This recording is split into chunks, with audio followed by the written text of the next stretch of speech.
All right, so we are recording, and we're continuing our discussion, I guess, of circular motion, which is another application of Newton's second and first law on top of chapter 5, which was all about applications of Newton's first and second law.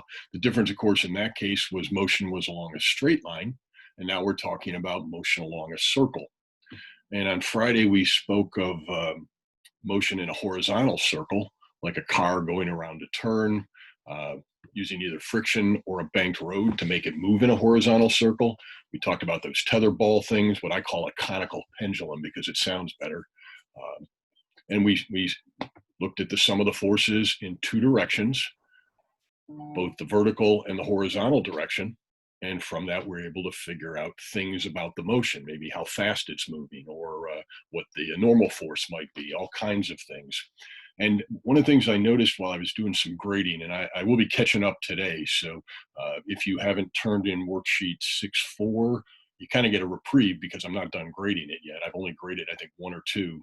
And of course, 6.1, which is due Friday, and 6.1, which is that problem is due today. Okay. To make sure you get it in because I'll be grading, and once I'm done grading, it's now start to be it's possibly late penalty once I find your paper if you turn it in late. But what I noticed on it, and two people asked me this, and a number of other people just were looking for something like this, and that's just let's say you were asked to find the mass, for example, an equation that started mass is equal to. And two people actually asked me, I don't know what equation to use to solve these problems. And I'm hoping that some of you, because you get it, a large number, well, the equation that you used is, and the answer is Newton's first or second law. And I want to just share with you real quick, if I could, the equation sheet, and not from the desktop, Acrobat Pro. There we go. All right, and you may recognize it if you used it on your midterm. And I should tell you, I plagiarized this from Dr. Kaiser, who taught the course last year. He's been teaching PHY 101 for many years now, I guess, since he got here, which is several years ago. And this is his equation sheet. I thought it was pretty good, so I didn't change it. And if you look in chapter 5, which was the subject of the worksheets from last week, you'll see that there are a couple equations you need to know. You need to know how to calculate the weight of something. And hopefully that's a pretty straightforward thing, mass times acceleration due to gravity.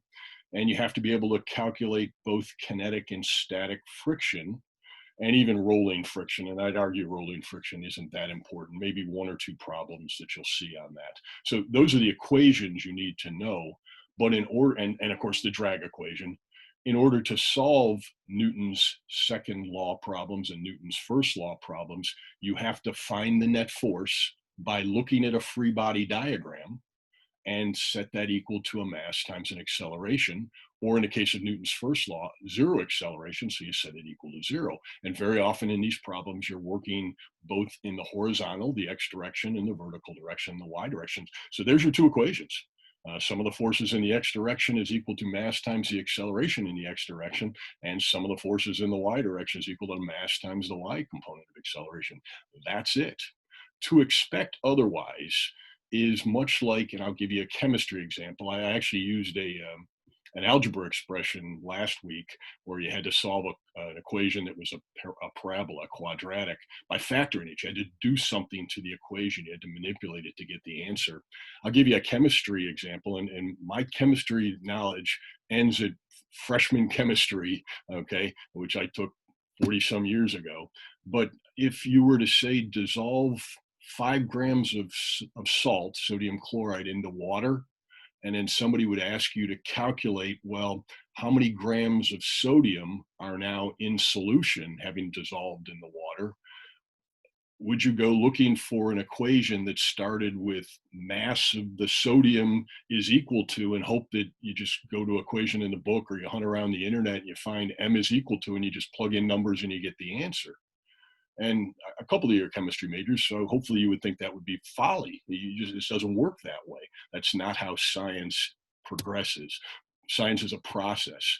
And when I was in high school, we call that stoichiometry. College, I think we use the same term. The first thing you have to do is you have to figure out from that 5 grams how many moles of sodium chloride that is, right?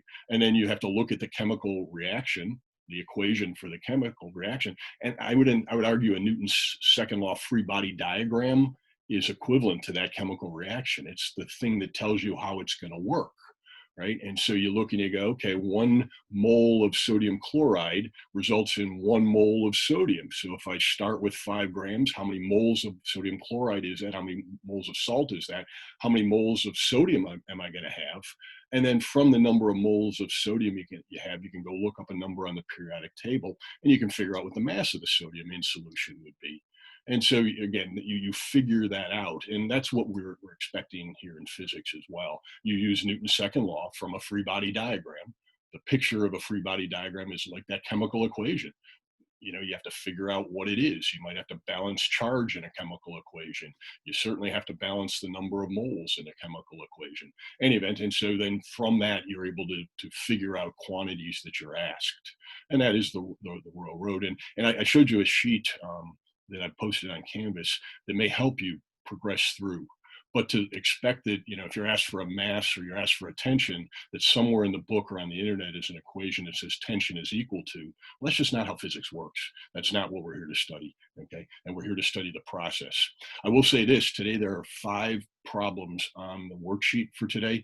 And in my mind, they're all kind of the same. I'm going to do the first one, and each group will break up. We'll do one, and you'll be responsible for doing one problem, and of course uploading it next time. With the exception of the one group, or maybe 2 groups, are willing to come back and brief their problem to the rest of the class. In which case, you'll get 5 points instead of 4 just for doing that. But if you expect that you could just memorize the solution to each of those problems, well, I guess you got to do all 5, because if you can't see the commonality in the problems and the pattern in the problems, so that if you can do one, you can do all 5. You are again kind of missing the point of physics. So the equations you need are right here. There are a couple you do need to know. It's not 0. You do have to recognize that for now we're talking about circular motion in chapter 6. The centripetal acceleration is v squared over r. You need to somehow relate that to a frequency. I think these 2 other variants of v squared over r that are here for centripetal acceleration are a little bit redundant with the velocity is equal to 2 pi r over the period, the circumference over the period. I mean, if you want to memorize that, that's fine. It's on the equation sheet. You can see what's available to you. And then once again, the equation for chapter 6 is figure out the net force.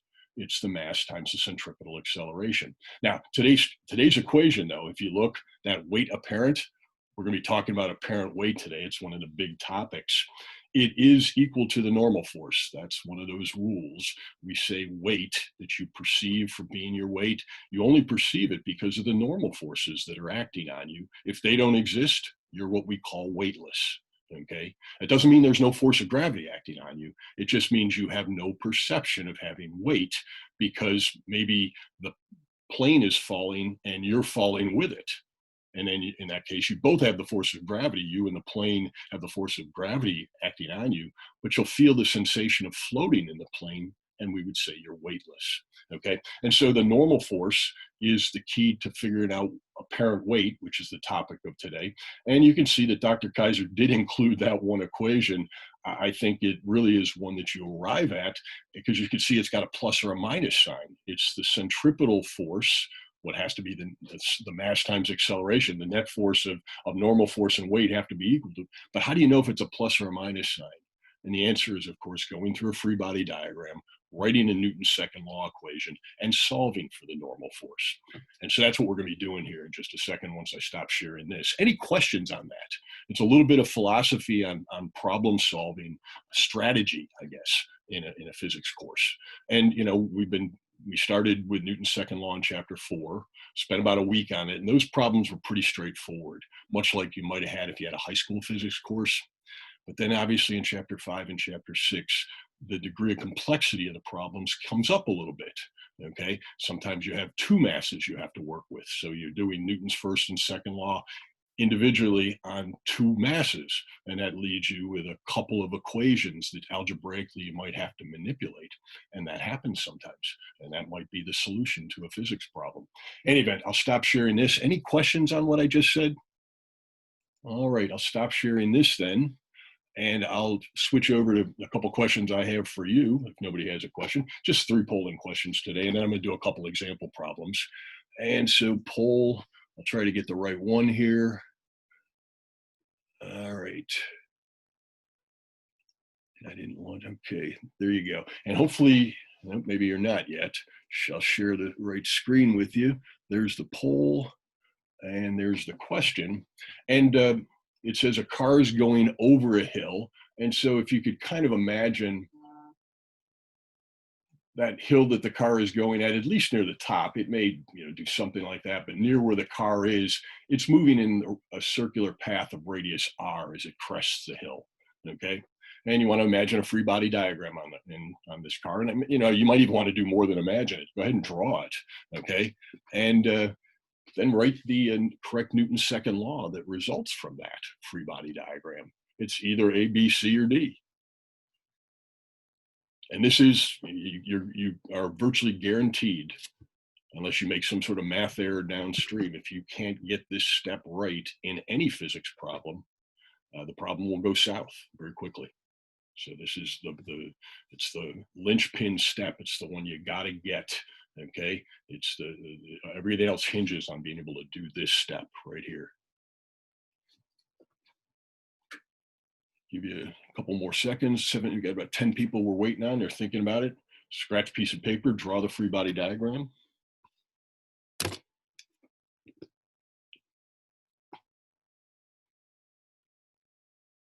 It looks like 2 more people we're waiting on.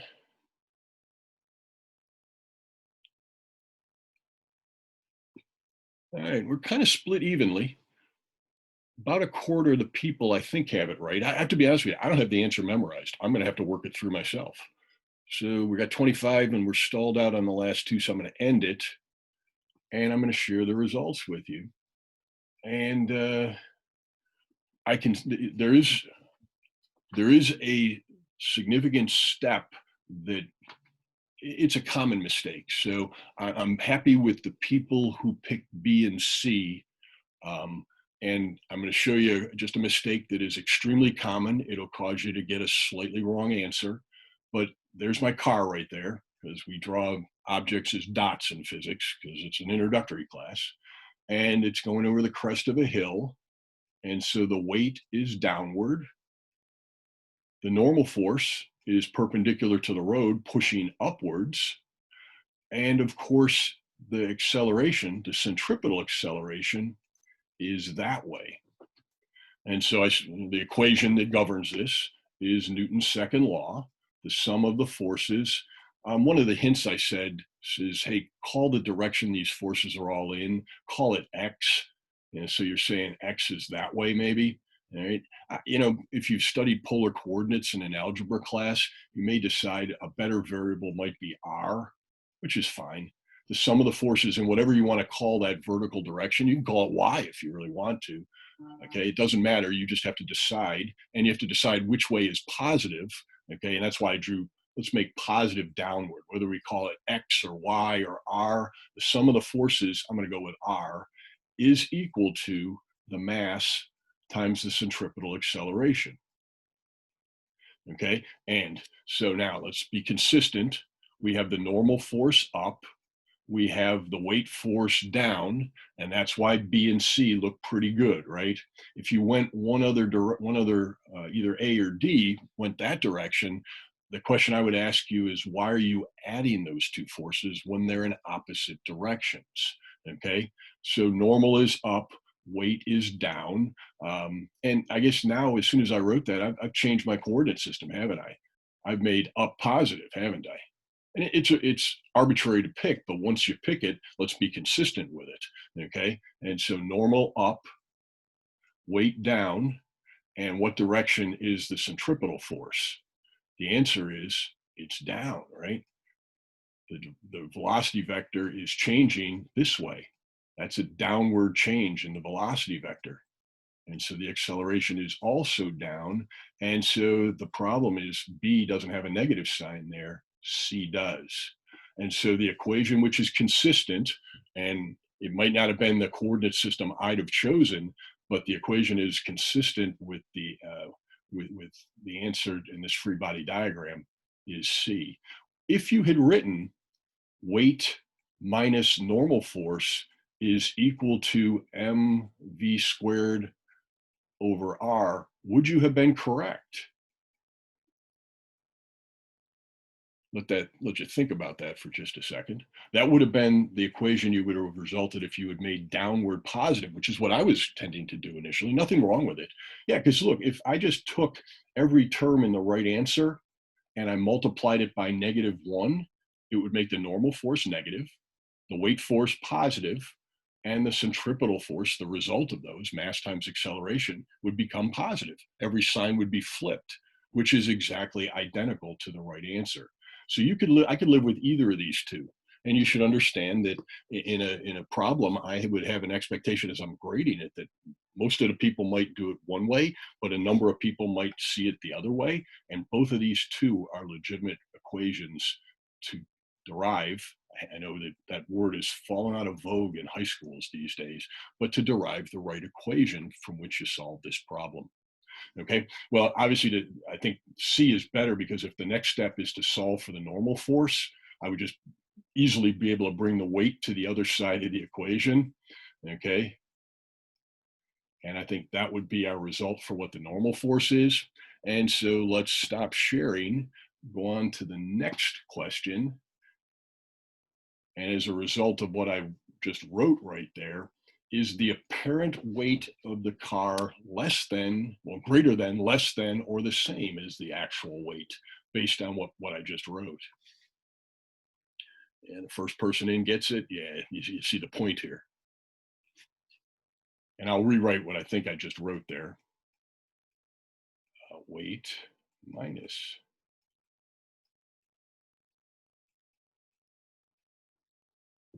Yeah, 12 people are in, you see it right away. Once you've done all the pre-work, this question becomes an easy question, doesn't it? If you think you want to just memorize this equation with a plus or minus right here and somehow memorize a rule set, the answer I think I'll tell you is I've got too many combinations. You can't memorize all the possible combinations I can give you. And you'll see that on the worksheet today. All right, 18 people have the right answers. So I think you got the point. Great job. 24, three more. I'll let you vote, or maybe the internet's hooked up for you. 25.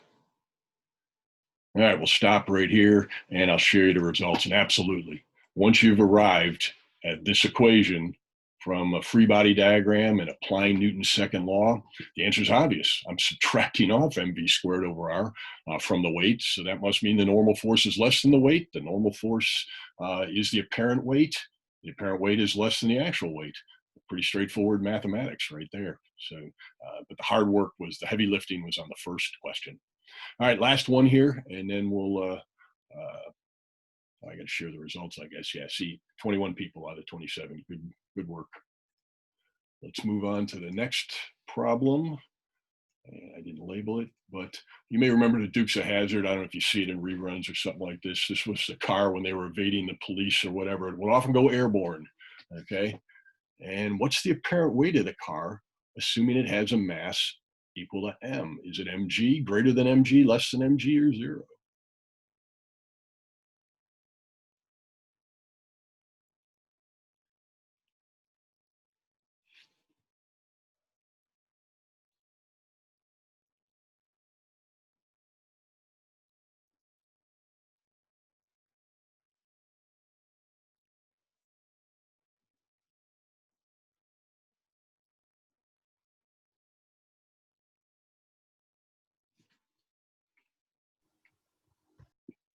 Yeah.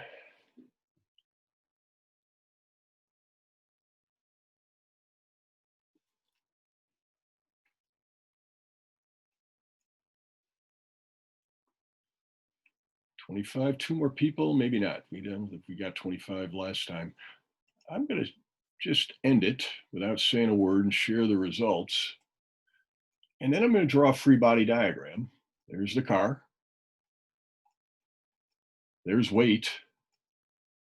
Anybody got another force to add to that free body diagram?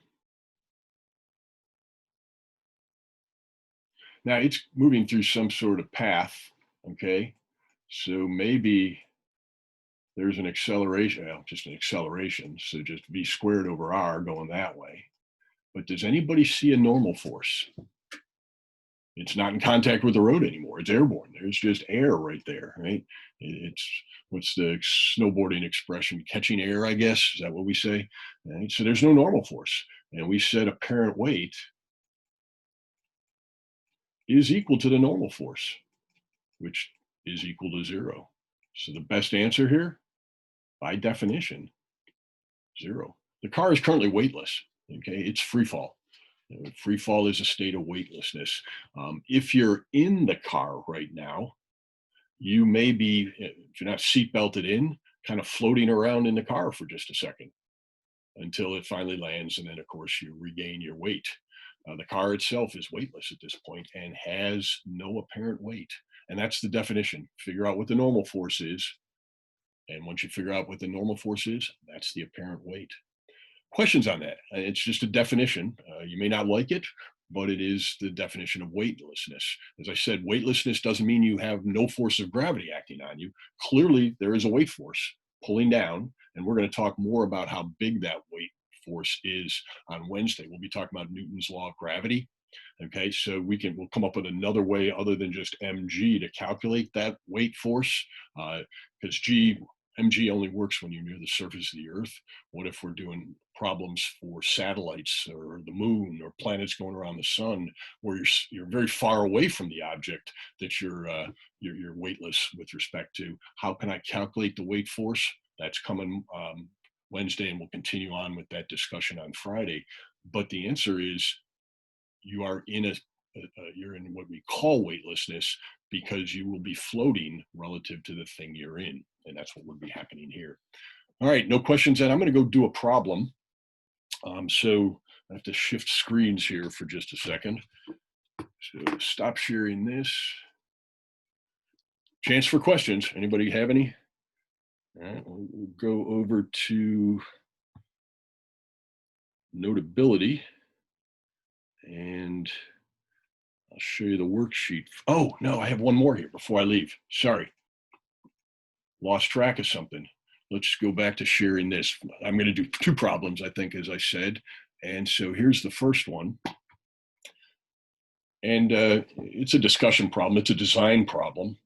And I guess, and we'll go to Notability here in a second, this is one of those things that we're going to have to work with. If you've seen video from the International Space Station, they're weightless up there. Is the Earth pulling on them with a force of gravity? Yeah, it's less than here, but it's not 0. And yet they float around in the International Space Station. We say they're weightless. Okay. And it's kind of funny watching them go through hatches and things like that, because they literally swim through in their weightless state. They push off and propel themselves through. Nothing stops them. What I'm showing here on this little diagram is one engineering solution to weightlessness in outer space that might be something we need as we advance towards missions to Mars. Okay, because there are some biological effects apparently to living in weightless state for a long period of time. Your body is accustomed with its musculature and skeletal system to expect you to have a weight in a particular direction. Any event, so this thing rotates around. I'm not sure why it stopped rotating. Let's go from there to there. Because, isn't that great? Microsoft PowerPoint and Macintoshes. I'm going to stop it right here. And I'm going to quit PowerPoint. And I'm going to come back to PowerPoint. Yeah, exactly. I stopped sharing. And we'll come back to PowerPoint. And we'll come back to that screen, hopefully. There it is. I have no idea why PowerPoint's been doing this lately. It just doesn't seem to like to play. All right, now you can see the space station hopefully rotating around there. And because it's rotating, if you can live on the outer edge, okay, you would experience a normal force in order to make the thing rotate. And I guess a picture that I might use to describe this, draw here, is there's the outer circumference of the this rotating thing, and it's parallel, so you'd have two places I guess you can walk. And so let's put a person right there as this space station is rotating around, right? And I guess we should kind of decide the design problem here is I need gravity to be a third of what it is on Earth. Okay, so you're experiencing a third of what your Earth weight is. We can live with that. And there are two factors, I guess, how fast this thing spins and what the size is. Anybody know what the length of the International Space Station is? You can throw it in chat if anybody knows. Let's see, am I even seeing chat? Nobody's in chat. All right, so I'll tell you the answer. It's about 100 meters, a little over, less than 110. I forget the exact number. And so since this is in the future, why don't we we call this 500 meters? Hey, engineering's gotten bigger in the future and better than the International Space Station. We can build something 5 times as big. So, I meant radius, not diameter. So let's make this 1,000. Yeah, no kidding.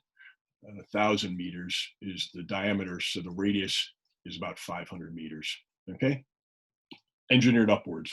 And I suppose as I look at this person right here, what are the forces acting on this person? And I think the one we care about is the normal force. There will be some weight force, but depending on where the person is, the weight force can be oriented anywhere. Okay, but the normal force is what's going to give us the apparent weight. And this weight, the gravitational weight, because he's somewhere near a planet here, whether it's the Earth or the Moon, maybe it's a satellite, the weight could be any direction. We want the normal force to give us the necessary apparent weight, because it is. Okay, so I guess we would say that the normal force is the only force that I'm going to care about. There is going to be some other gravitational weight somewhere, but I can't count on this to give me the 1/3 the force of gravity that we normally experience. It might be there, but it could be in any direction. Sometimes it could be helping us. Sometimes it could be hurting us. Sometimes it might not be doing anything for us. So I'm going to just ignore that piece and just look at that. There is only one force. The sum of the forces is merely the normal force, and it must be equal to mv squared over r. And we said we want the apparent weight to be 1/3 that on Earth. So that means we need the normal force to be 1/3 the weight, that's a third, 1/3 the mass times the acceleration due to gravity. Now, what you notice here in this equation, doesn't mass cancel? I didn't have to tell you what the mass of the space person is, space person and the astronaut in the space station is. I didn't have to tell you that. It cancels. And that bothered some people on the friction worksheet, because I think in one of the problems you weren't given the mass and you were asked for an expression for something like tension.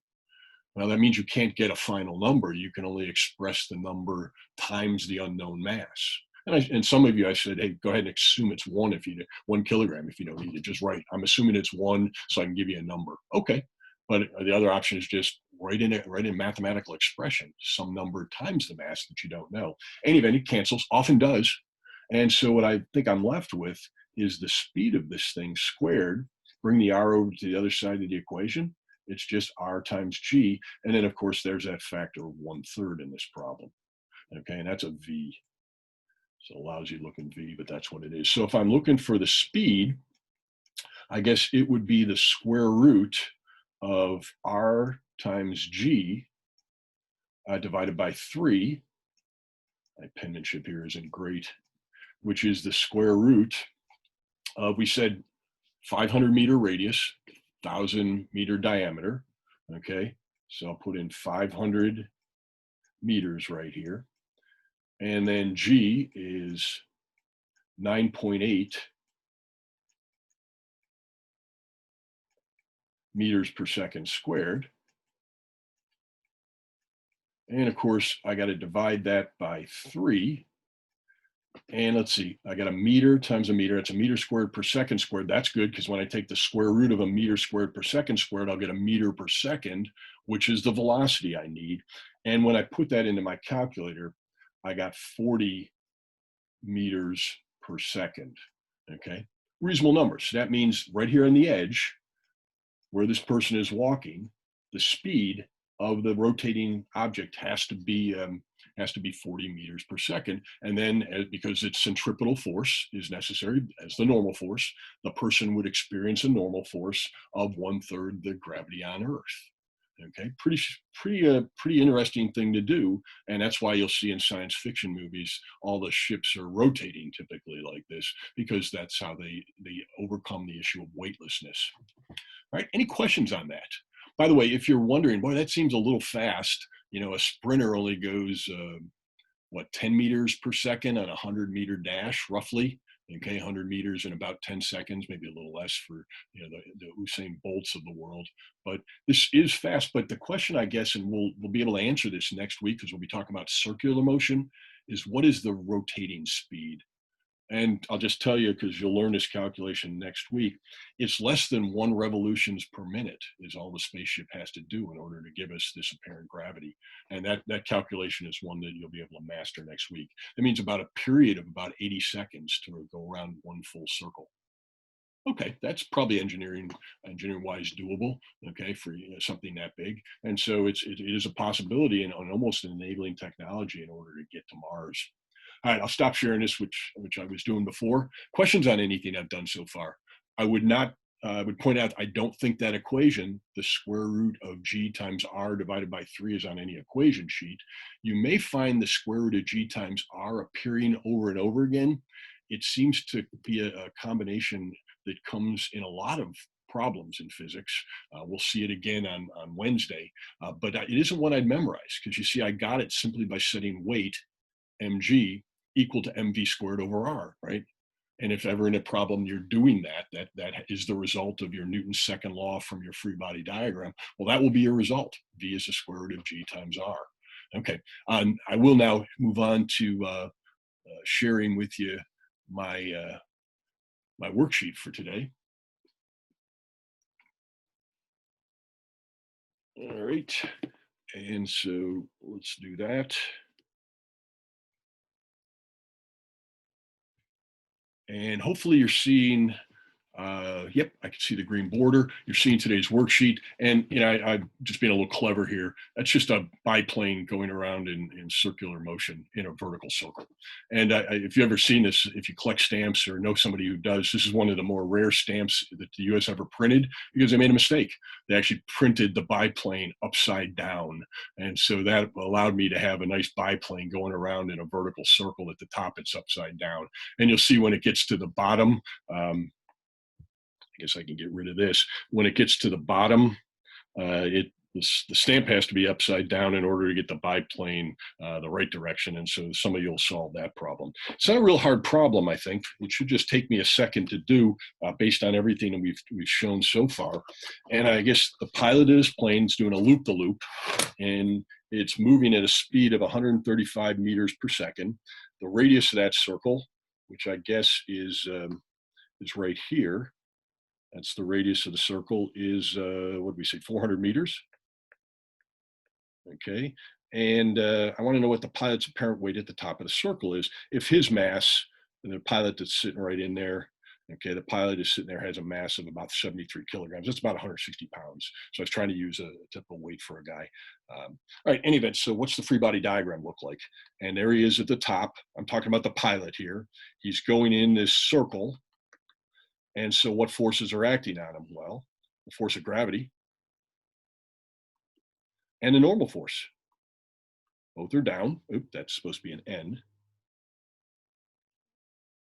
And so we'll go with an N right there. And let's see. The acceleration is towards the center. So it's also downward. There's my acceleration. And so it looks like the sum of the forces, you want to call that X, Y, R, whatever, again, same question, I'll go with R, is equal to normal force plus weight force. They're in the same direction this time. And that has to be equal to the mass times the acceleration, the mass times the centripetal acceleration, which is also down. They're all in the same direction. Looks like a good equation for me, doesn't it? Okay. And so now if I'm solving for the normal force, because that is the apparent weight, I guess it would be mv squared over r minus the weight, right? Okay. And so some of you may say, well, if they're all down, why didn't you make them all negative? Minus normal force, minus the weight, minus mv squared over r, exactly identical mathematical equation. Okay, they are equivalent mathematical equations. This just saved me a step with a negative sign. Anyway, now I guess it's time to put in numbers and weight. So this is mv squared over r minus mg. I'm kind of lazy. I don't like to put in mass in both places. So the way I can help myself a little bit is go, well, m, and then it's v squared over r minus g. And now I can put in the mass, 73 kilograms. Okay, over nothing. And then v squared, that would be 135 meters per second, and that's got to be squared, divided by the radius, which is 400 meters. So I got a meters, and that whole thing, meter squared per second squared divided by a meter. That's an acceleration then. It's a meter per second squared. And then I'm subtracting off of that 9.8 meter per second squared and close off my parentheses. My calculator did that. It was a little easier. I have kilogram times a meter per second squared. That's a Newton. And so that's what it should be. When I put it in my calculator, I got 2611 Newtons. Just about exactly, we can round it off. I think we can go 3 digits here safely.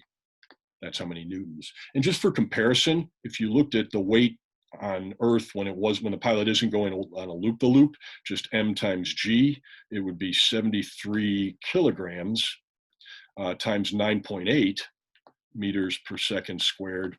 And that is about 715 Newtons. So you can see as this pilot is going around in a circle, even at the top, okay, his apparent weight, because he's moving in a circle, is significantly greater than his actual weight if he was just stationary. Okay, 3.5 times greater, in fact. All right, any questions on that? All right, well, looks like I got about 10 minutes. You saw that problem took me less than 5. That's sort of what I expect from you. And so we'll go for a couple minutes here. You'll work, and let me set up breakout rooms. I'm going to go 8 rooms, automatically creating them. And so doing problem 2, we have Chen Yi, Abarichi, Katie, Sean, Aiden, Kristen, Sydney, and Tommy. You guys are in your breakout rooms doing problem 2. Doing problem 3, Allison, Andrea, Emma, Michael, Elena, Megan, and Rachel. In room 5, doing problem 2, 3, 4 is Anna, Cora, Kyle, and then Bridget, Maddie, Olivia. And then doing the last problem 5, Nina, Shanice, Stephanie, and Ellen, Jackie, and Jahil. About 5 minutes to do the problem, maybe a little more, and then we'll call everybody back. And you're only responsible for uploading your own problem if you don't come back and brief us, just the problem you're doing. See you in a bit.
I have a question. Good. That's why I'm here.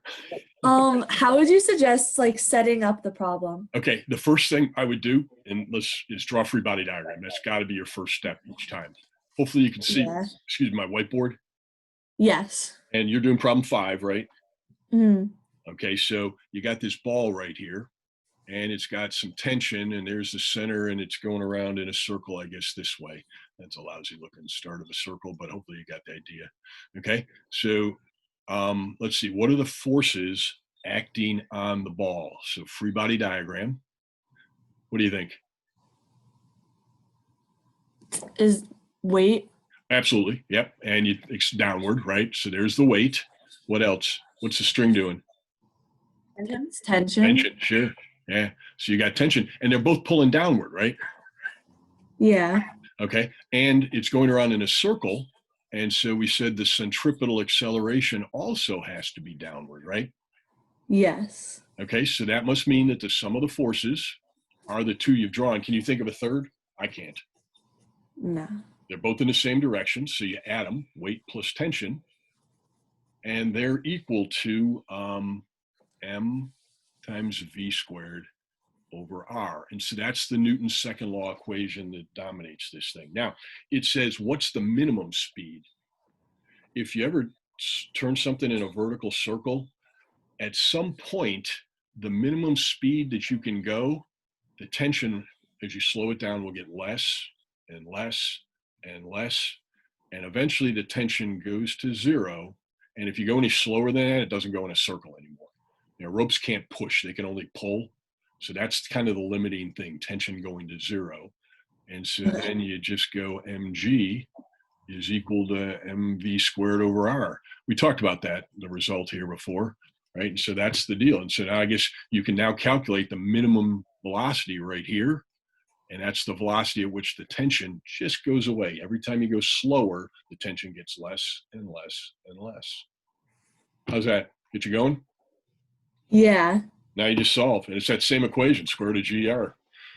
No 1/3 this time. All right, I'm leaving. Let's move somewhere else. Where's my little breakout room? So I can leave you guys alone. Where's the breakout room? There it is. And let's go.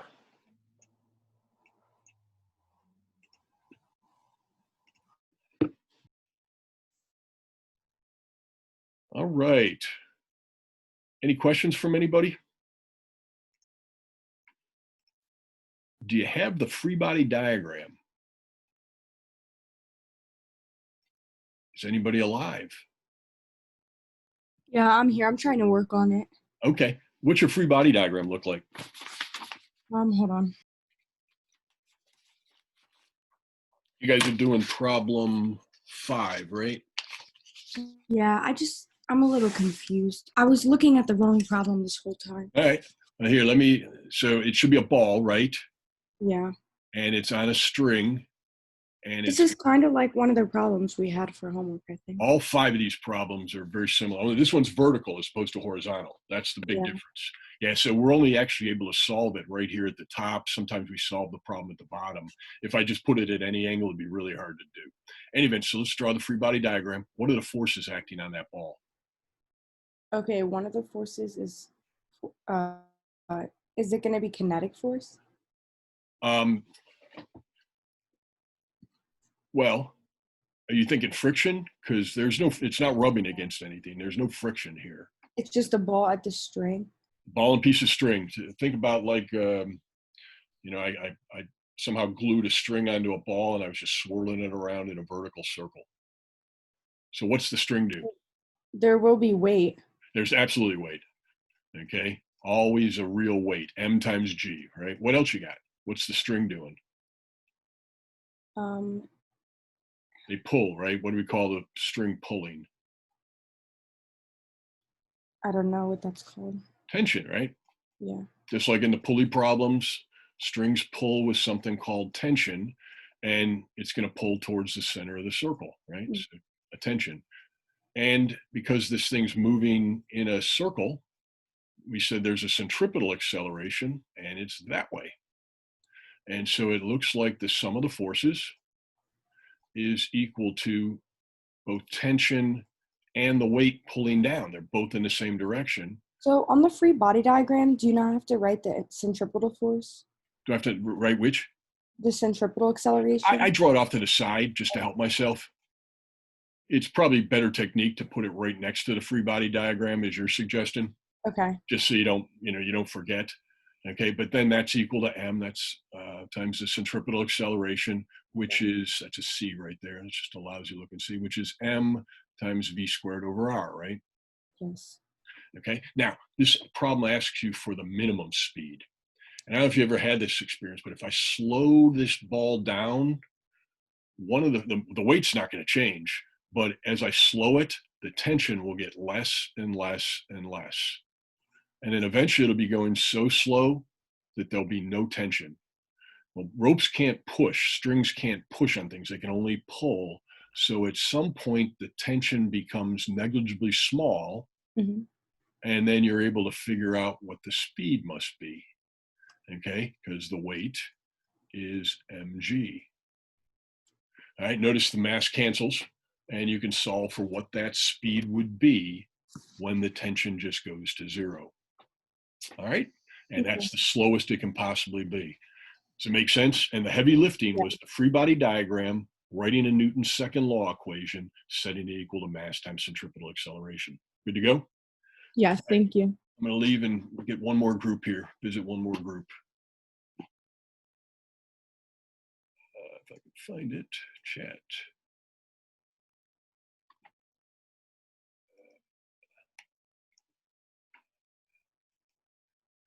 All right, breakout rooms, there we are.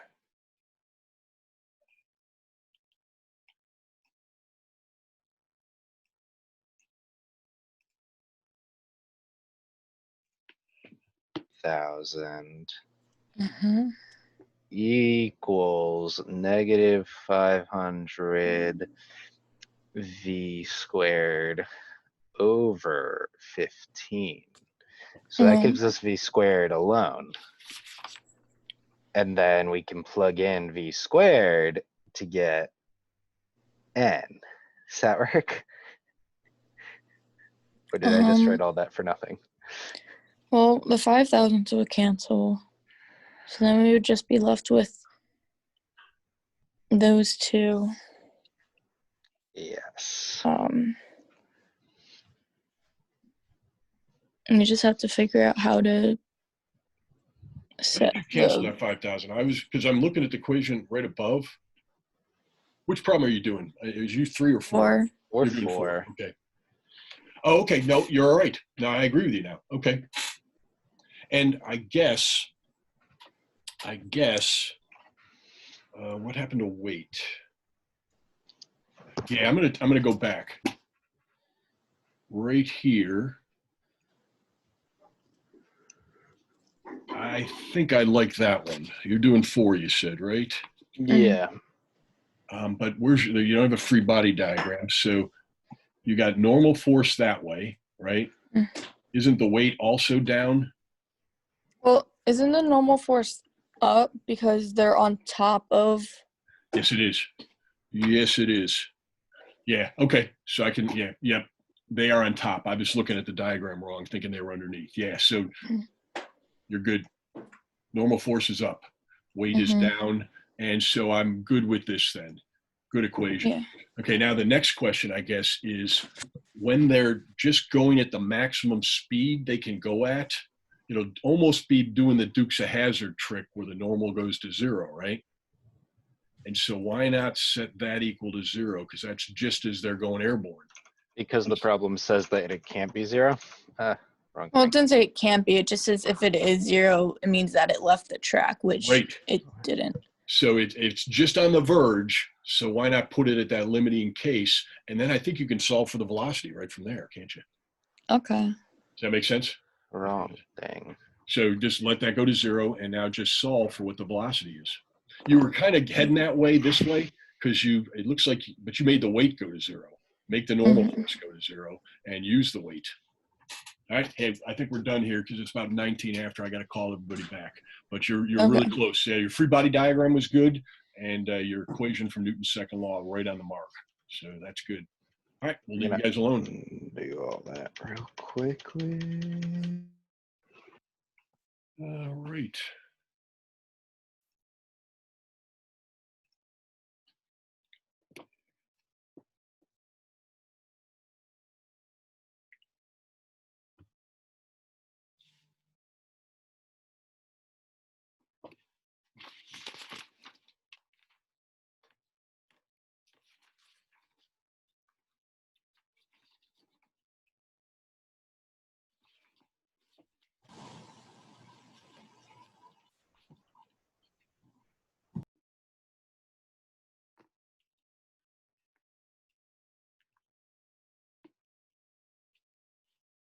All right, I got 21 people back. I only got to 3 groups out of the 8 today, so, but hopefully I'm working with different people each time, kind of semi-randomly.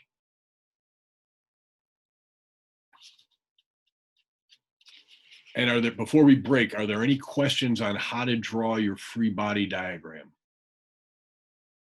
And how to write a Newton's second law equation where the sum of the forces are equal to the mass times the velocity squared over the radius, because everything that follows comes from that. 2 of the problems, that's problem 4 and 5, what I helped those groups with, because I think those are a slightly harder problem, is the question of what is the either minimum or maximum speed. And remember, one of the things we said will happen with the Dukes of Hazzard car or a tension in a string is when it hits either a maximum speed for the case of a car going airborne, or a minimum speed perhaps when the tension just collapses, as in problem 5, and goes to 0. When the normal force goes to 0, the thing is just going airborne. Okay, and so that's your limiting case for your minimum or your maximum speed. The rest of the groups, the problems 2, 3, and 4, you were just actually 2 and 3, you were just calculating apparent weight. You were calculating the normal force. And so getting the signs on your forces, up or down, positive or negative, and on your acceleration was the key to getting those problems right. Not going to have time for anybody to show their solutions today. Any questions on that? Okay, so whatever problem you were working, finish it up and upload it into Canvas by Wednesday. And I guess we'll see you then if there are no more problems, no more questions. All right. Have a good day. We'll see y'all. Thank you. Bet.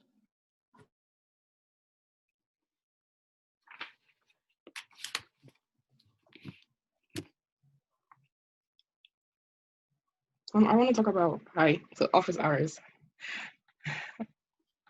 Say that one more time. I got Office hours. Yeah. Oh, yeah. I'm still here. Okay. Absolutely. Yeah. So I want to talk about the last worksheet Okay. on 6-1. Okay. Which problem you have questions on? On number 2. I think I have a specific question. Okay. Go ahead. Do you have something you can pop up on the screen maybe? Oh no, it's on a different. No. I think I can let you share here. Oh, hold on. Let me see if I. Okay. There you go. It's on this. Is it backwards? Nope, I got you. And let me hold on. I agree with the 2 numbers. I'm looking at, because the velocity is 3.26 meters per second, and the tension is 4.79. And you were able to get the tension right from the given information, right? Yes. Yeah, because you knew the mass, you knew the acceleration due to gravity, and you knew the angle. So yes. Yes. And then the only thing I'm worried about is, how did you get that velocity equation? My velocity? Yeah, how'd you get that equation for velocity? You can't share that? You're on a computer you're on a tablet. You should be able to share that, can't you? What kind of tablet? I feel like I should be able to, but like I don't know. Okay, I don't know how to. Let me walk through with you. Okay, so see the little green button that says share screen? Mm-hmm. Okay, that's an iPad, right? Hold it. Yeah, so go to share screen Is this? Hit the green button, and you'll get a pop up, and one of the options should be your screen, to share your screen with me. It's a great skill to have in Zoom, by the way. Not just Okay. when you hit the green button. Yeah, there you go. Look at that. And it takes a second sometimes. Oh, how do you It just says Wi-Fi you're tap starting, but it to isn't find? done yet. I mean, it's not an iPad. It's a Surface. Surface Pro? So I It don't know should if it'll still work. work. Yes. Still share with me. It's trying. Where is it? What do you have? Just trying. Yeah, go ahead and cancel it and try again. Which button did you hit on the screen share? Screen share. I put iPhone, iPad, and then share, and then I'm gonna look up screen mirroring. Yeah, you have to do screen mirroring.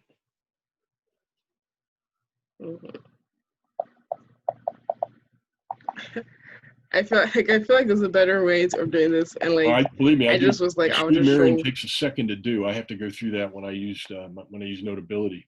I use it. What are you writing on? Is that Notability or some other No, I'm writing on whiteboard? an app from the thing. Okay. It's a Drawboard PDF. It allows me to like write on PDF. Okay. So that's what I'm writing on. All right. Well, it's it's holding up. It's not actually taking it through to the fruition to finishing it up here. So go ahead and stop it. Yeah. I'll share just the standard whiteboard. All right. So what I was worried about though on your solution is I didn't see how you got the velocity equation. Okay. I think I understood how you got the tension equation, because you said the sum of the forces in the vertical direction is equal to the y component of tension minus the weight. And in the y direction, that has to be 0, right? Because this ball is going around in a horizontal circle. It's not going up or down in the y direction, okay? And so that's how you got tension was equal to mg divided by cosine of theta, right? Because the y component you had was the tension, whatever it was, y component was equal to the unknown tension times the cosine of theta. And I think I agree with all of that. And that's why you got 4.79, perfect. Now, what I wasn't seeing in the work is you call it the x direction, the radial direction, okay? And that's the x component of tension, right? That component right there. And nothing else, because there is only an x component of tension, and that has to be mv squared over r, right? And so let's see, tension here, x direction, is that tension times the sine of theta. Sine? And you may have written this. If this is what you wrote, then you're fine. Bring the tension you got right there, whatever your number was. It was 4.79. Put it right there, and then just solve for the velocity, right? Okay. The only problem is we didn't give you r, did we? I used the other Pythagoras theorem. Okay. With the 2.7 meters as the hypotenuse. Yep, you knew that, and you needed that r right there, right? And you knew the angle was the 37 degrees. So r was equal to the hypotenuse 2.7 times the sine of 37. Yes. Okay. And so then, we gave you the mass, didn't we? Or did it cancel? Yes. Nope, we gave you the mass. And so if that's what you did, and I just couldn't see it on your screen, then let's see, v squared would be r times the tension sine of theta divided by the mass, right? And if you did that and you got 3.26, when you put the numbers in, then you're good to go. Oh. And I just... I got v equals g tan r. Well, you needed that sine of theta, right? I don't know if you said that. Oh, okay. Plus the cos, yes. Okay. This is the 4.79.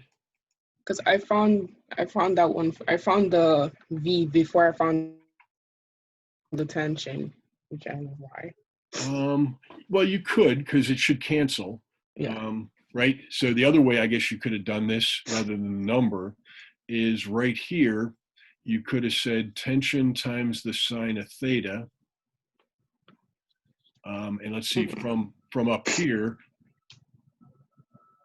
tension is mg divided by cosine of theta times sine of theta